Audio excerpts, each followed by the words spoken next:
佢曾經係中國最紅嘅女演員，萬眾矚目，亦都係最先被徹底封殺嘅藝人之一。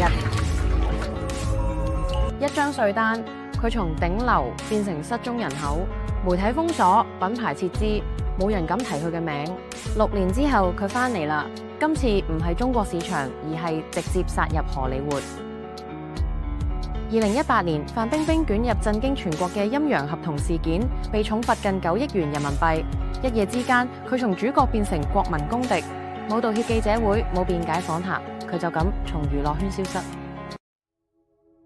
2020年，佢做咗一件冇人預料到嘅事，開創自己嘅護膚品牌 Fan Beauty。冇同明星合作，佢一條條自拍影片將品牌打入電商排行榜。2023年，年營收突破11億元。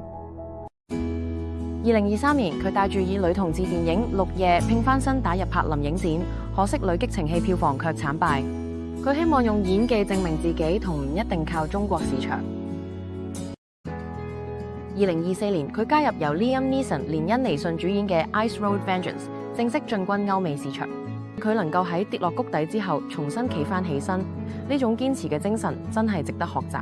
從時尚雜誌、國際影展到擔任馬來西亞旅遊大使，佢一步一步用實力重新定義范冰冰呢3個字嘅價值。呢個係一個曾經全網封殺嘅女人，從零開始靠一己之力走到國際舞台嘅故事。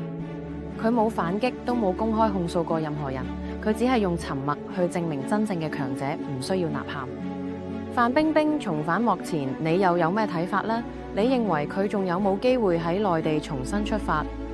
歡迎大家留言同我哋分享意見，亦請記得訂閱頻道，唔好錯過更多精彩內容。我哋下次見。